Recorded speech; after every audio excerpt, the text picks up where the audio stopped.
1, Part 2, Part 3, and Part 4. Now look at Part 1. Part 1. You will hear part of a tutorial between two students and their tutor. The students are doing a research project to do with computer use.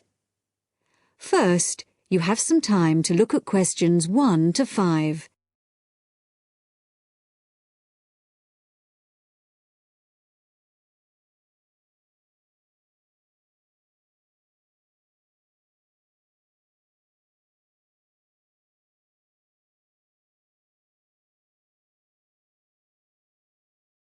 Now listen carefully and answer questions 1 to 5. Dr. Barrett? Sammy, come in. Is Irene with you? Yes. Good. Sit down. Right, we're looking at how far you've got with your research project since we last met. You decided to do a survey about computer facilities at the university, didn't you? That's right. We decided to investigate the university's open access centres and, in particular, the computer facilities. Lots of the students are having trouble getting access to a computer when they need one, so we thought it would be a useful area to research. Good, fine. It's not a topic anyone has looked at before, as far as I know, so it's a good choice. So what background reading did you do? Well, we looked in the catalogues in the library, but we couldn't find much that was useful. It's such a specialised subject, hardly anything seems to have been published about it. And as well as that, the technology is all changing so quickly. But the Open Access Centre has an online questionnaire on computer use that it asks all the students to do at the end of their first year. And the supervisor gave us access to that data, so we used it as a starting point for our research. It wasn't exactly what we needed, but it gave us an idea of what we wanted to find out in our survey. Then we designed our own questionnaire. And how did you use it? We approached students individually and went through our questionnaire with them on a one-to-one basis. So you actually asked them the questions? That's right. We made notes of the answers as we went along, and actually we found we got a bit of extra information that way as well, about the underlying attitudes of the people we were interviewing, by observing the body language and things like that. How big was your sample? Well, altogether we interviewed a random sample of 65 students, 55% male and 45% female. And what about the locations and times of the survey? We went to the 5 open access computer centres at the university and we got about equal amounts of data at each one. It took us 3 weeks. We did it during the week, in the day and in the evenings. Not the weekends? No. So presumably your respondents were mostly full-time students? Yes. Oh, you mean we should have collected some data at the weekends from the part-time students? We didn't think of that. OK, it's just an example of how difficult it is to get a truly random sample. So, how far have you got with the analysis of results? Well, everyone agreed there was a problem, but we're more interested in what they think should be done about it. The most popular suggestion was for some sort of booking system. About 77% of the students thought that would be best, but there were other suggestions. For example, about 65% of people thought it would help if the opening hours were longer, like 24 hours a day. Before you hear the rest of the talk, you have some time to look at questions 6 to 10.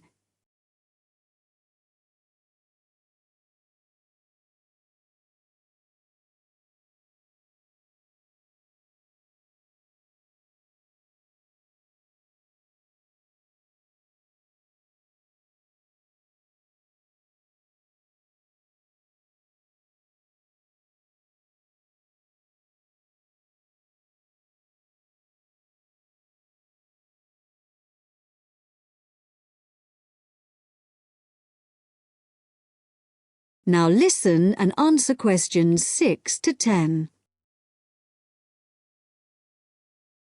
So, what other suggestions did people come up with?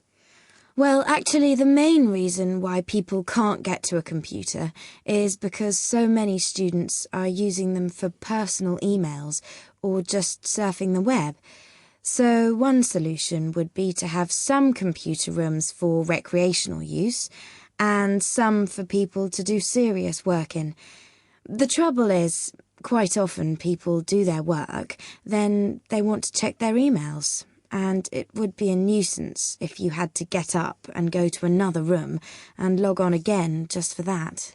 Another problem is that during the day, tutors book whole blocks of computers for complete sessions, so several people said there should be restrictions on block bookings. But the trouble is, the classes need the computers. There's nothing else they can use. Some people said the whole problem would be solved if the university would just buy more computers, but other people said it might make things better for a bit, but it wouldn't really solve the problem permanently. You can't just solve the problem by throwing money at it. And with the suggestion that the computer room should stay open round the clock, some people did point out that there'd have to be someone around all the time to make sure the equipment didn't get stolen, especially at night. So a booking system seems to be the best suggestion. Yes. Apparently some universities have a sort of queuing system. It means the staff at the open access centres have to organise it, but people say it works quite well. You go along, and if there isn't a computer free just then, you're given a numbered ticket, and then when your number is called out, you have the next available computer. Or it can be done electronically as well, but that's more complicated, and it isn't really necessary. Good. So, now let's discuss...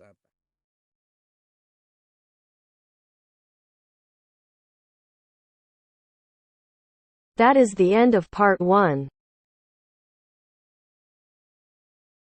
You now have half a minute to check your answers.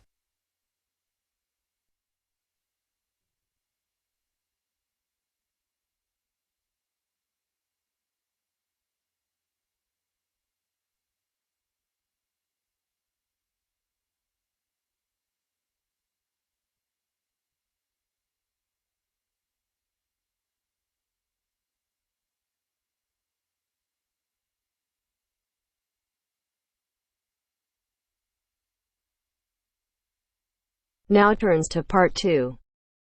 Part 2. You will hear two students talking about a school project. First, you have some time to look at questions 11 to 15.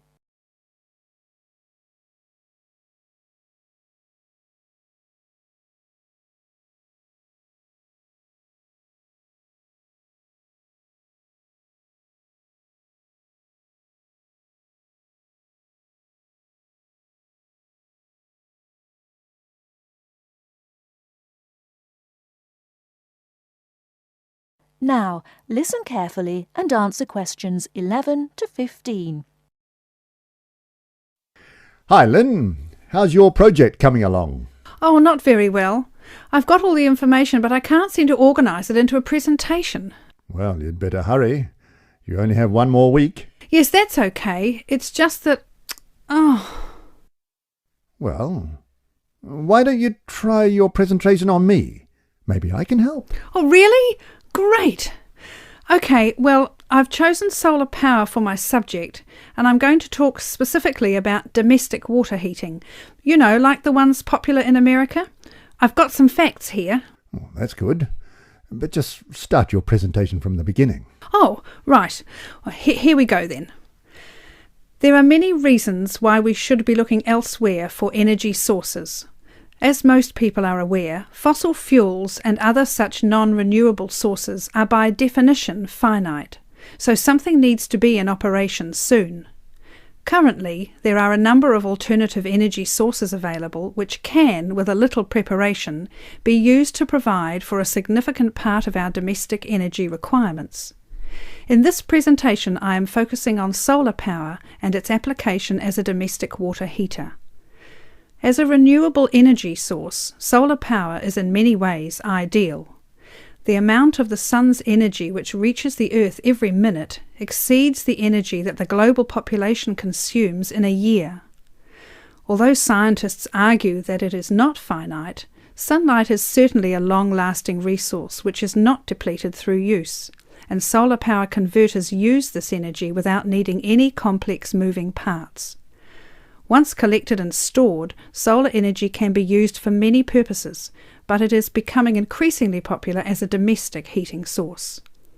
Generally, a building that is heated by solar power will have its water heated by solar power as well, and this has even worked in areas that are not exposed to long hours of direct sunlight, such as the United Kingdom, although not so well as in warmer climates. Why have you stopped? Well, that's all I've got so far. Oh, well. Start by talking about how effective it is. Oh, okay. Well, there are a number of factors that influence how efficient solar power can be. The first, obviously, is the amount of sunlight, and this is dependent on season, time of day, and climate. Although the UK has something of a bad reputation for sunshine, it is actually quite productive during some parts of the year. Given a sufficient size of solar panel and water storage tank, solar power can provide all of our water heating requirements in June and July, and even provide the majority until October. From October to the end of the year, this figure falls dramatically. December is the least productive, being able to supply less than 5% of the average household's hot water requirement. It is at this point that solar power needs to be supplemented with a more traditional form of heating. From January, solar power becomes more effective at a rate of about 20% per month, although this rise decelerates to around 18% by May.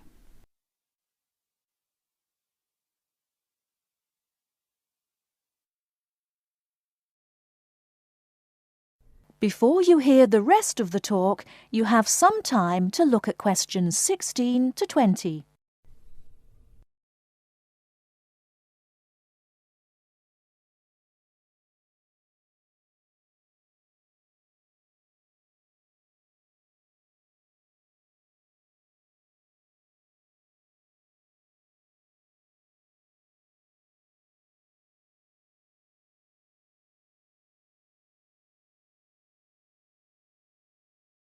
Now listen and answer questions 16 to 20.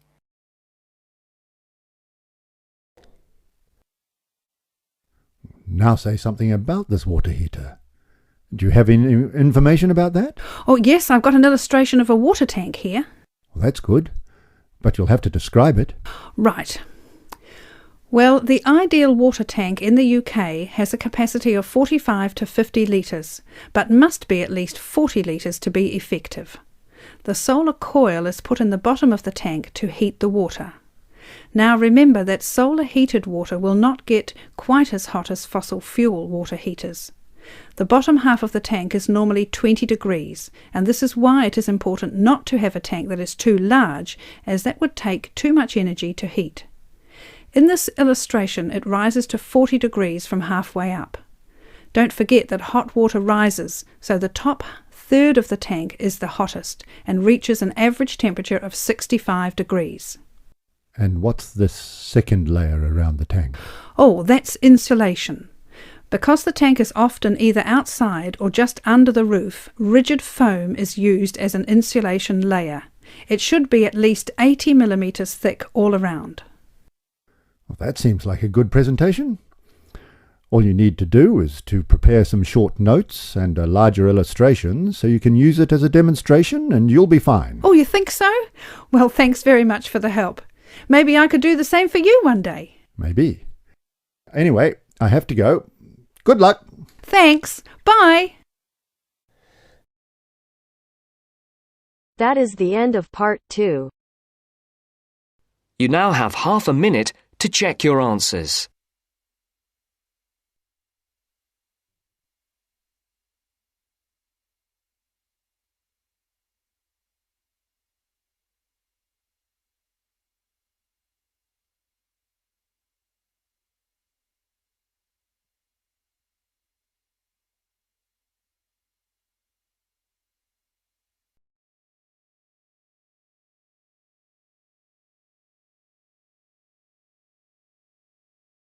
Part 3. As part of our lecture series on everyday health issues, today's talk is on tiredness. We shall look at the main issues in turn, as well as some of the main research that has been carried out in this field. First, you have some time to look at questions 21 to 26.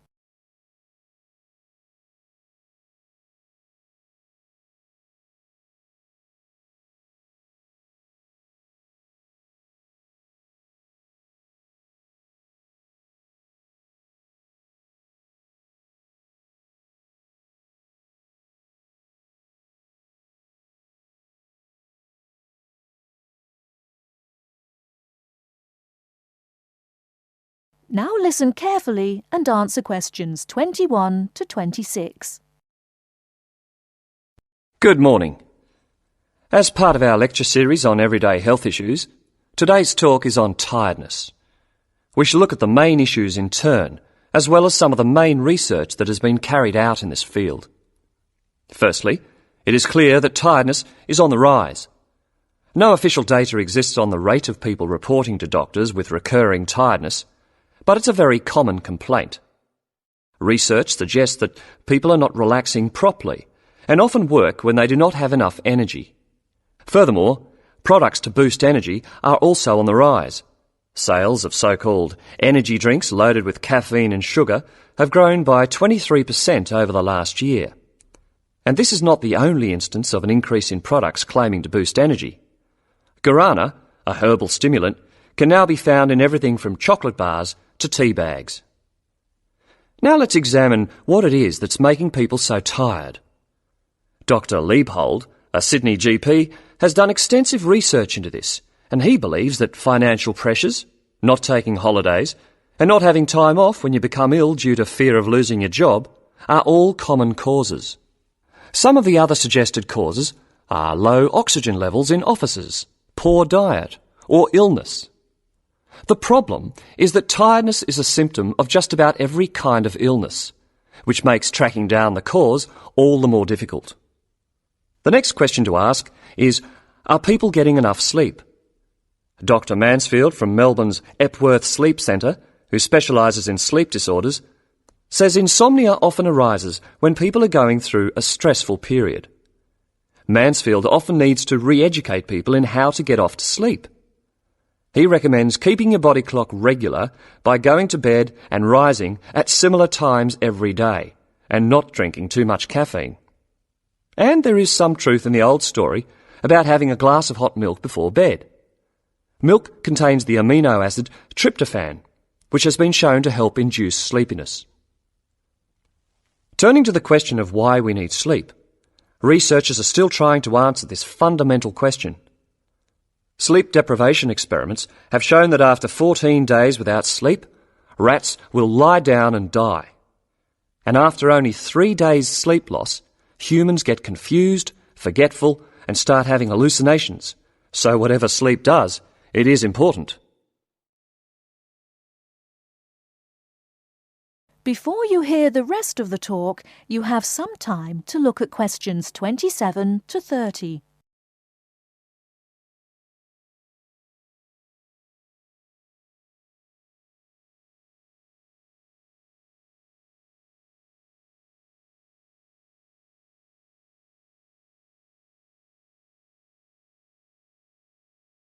Now listen and answer questions 27 to 30. However, not all researchers feel the same way. Trent Watson of the Dietitians Association is not convinced by McMahon's theory, explaining that our bodies don't really like to burn protein as a fuel, so it doesn't really contribute to energy levels. Carbohydrates, however, found in fruit, breads and pastas, are a more common fuel. Anyone following a rigidly high-protein diet with low carbohydrates, even if they are operating at low intensity during the day, could subject themselves to fatigue because they just don't have the carbohydrate stores, Watson says. In general, a good way to stay energised from a dietary point of view is to eat red meat, green leafy vegetables and whole grains. These foods give red blood cells the building blocks for optimum performance in their role of delivering oxygen to muscles. To sum up, Tiredness is a health problem on the increase, and there continues to be much debate surrounding its causes and remedies. Now, if there are any questions, I'd be happy to answer them. That is the end of part 3. You now have half a minute to check your answers.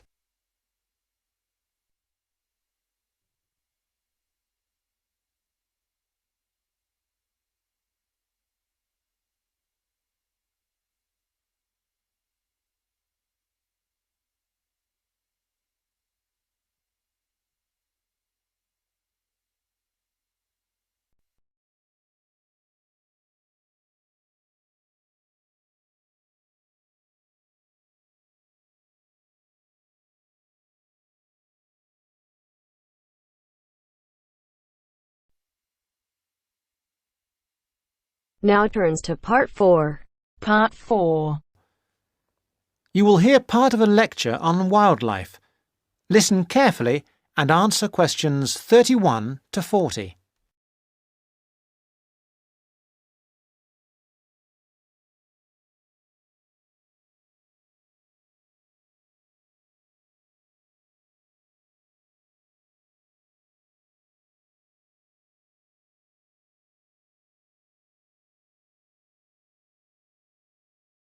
Thousands of exotic plants and animals have been introduced into the British Isles over thousands of years.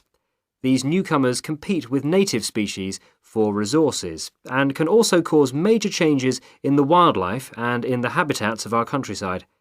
The problem is not just British, of course, but global, and it has been going on for centuries.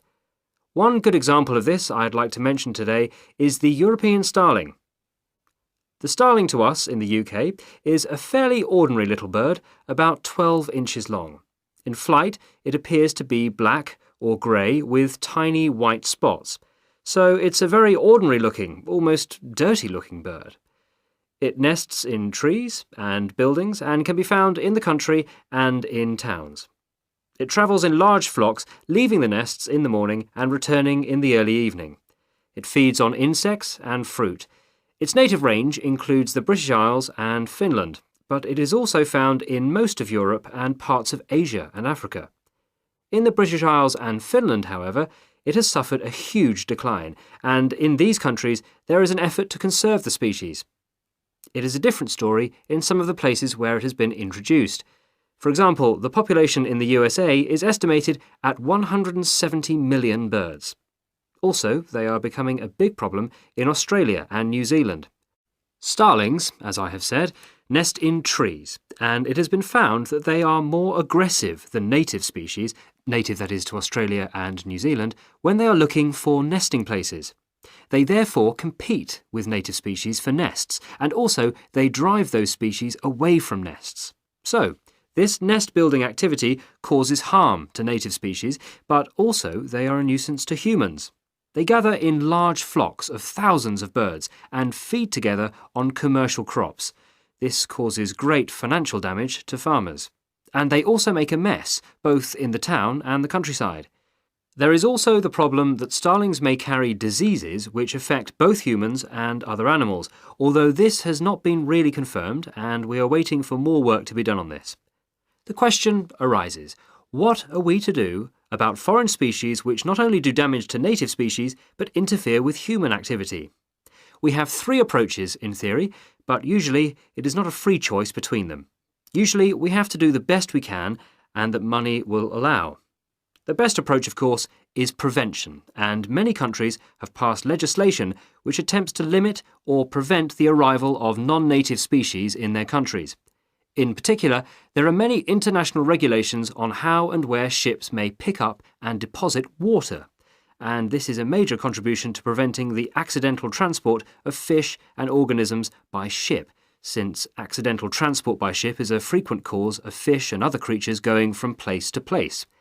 Ports also have special areas where water can be deposited, and many of them have treatment facilities to kill any foreign species that may establish themselves in their waters. For fish and organisms that live in water, these international regulations are useful, but obviously not all species can be dealt with in this way. Sometimes it is simply too late for prevention. Then we have to consider eradication or management. By management, I mean that we have to decide how best to live with the new creatures and how to keep their numbers down. However, this becomes not only a scientific question, it can be a matter of choice what population level of an invasive species we want to maintain. This choice involves costs. There is the cost of living with the species, and there is the cost of managing the species over time, and species management is usually a long-term business without any foreseeable end. However, there is not just the economic aspect to this question. We can also consider the ethical point. How should we treat animals which we have, sometimes deliberately, introduced into the environment? Is it permissible just to exterminate a number of them convenient to ourselves? The most important decision has to be made in the political forum, whatever considerations go into the making of that decision. These questions are relevant also to the approach of eradication, which is another option, but which does not have an encouraging history. Many attempts have been made to eradicate introduced species. That is the end of part 4. You now have half a minute to check your answers.